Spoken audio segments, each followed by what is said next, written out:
Good morning बच्चों। Hindi class में आपका स्वागत है। मैं आपका हिंदी टीचर विनोद सर। आज 11th क्लास की पहला चैप्टर नमक का दुर्गा पढ़ाने चल रहे हैं बच्चों। ध्यान से सुनिएगा उसको। यह जो नमक का दुर्गा लिखा गया है, प्रेमचंद जी ने जो चैप्टर लिखा है उसका एक आशय देख लेते हैं। क्या है इसका मतलब, क्या इसमें इंगित किया गया है, कौन सा विचार इसमें संलिप्त है।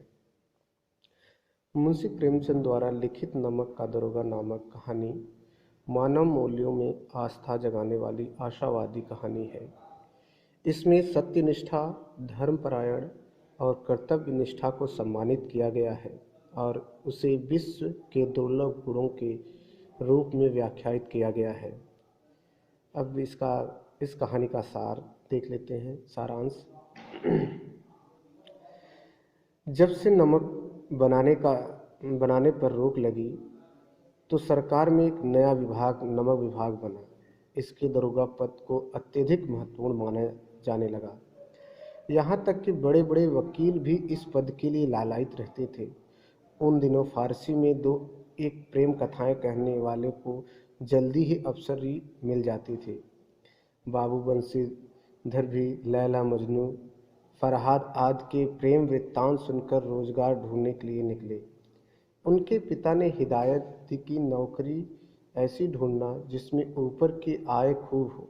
ऊपर की आय का तात्पर्य यहाँ पर रिश्वतखोरी से है,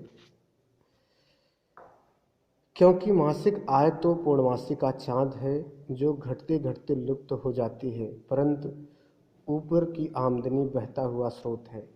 पूर्णमासी का चांद मतलब इसमें बताया गया है कि जो वेतन हमें महीने भर में मिलता है वह 15 दिन में ही समाप्त हो जाता है। जैसे कि चांद 15 दिन तक रहता है, उसके बाद अंधेरा छा जाता है। इसीलिए वेतन को यहाँ पर पूर्णमासी चांद की उपमा दी गई है।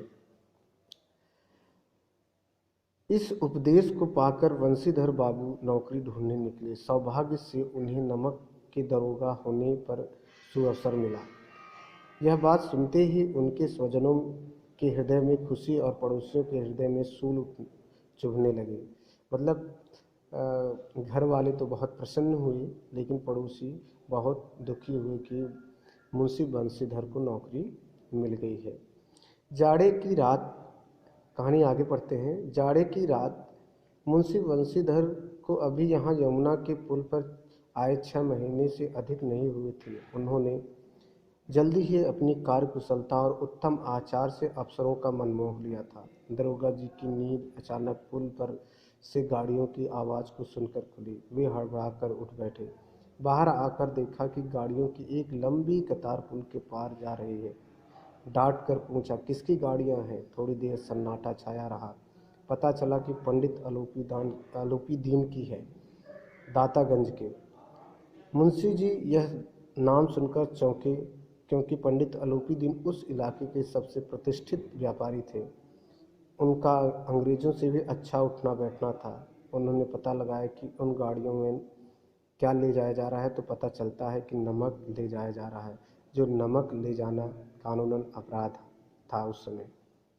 ये कहानी का 2 पैसेज का सारांश है। अगला पैसेज अगले दिन। धन्यवाद।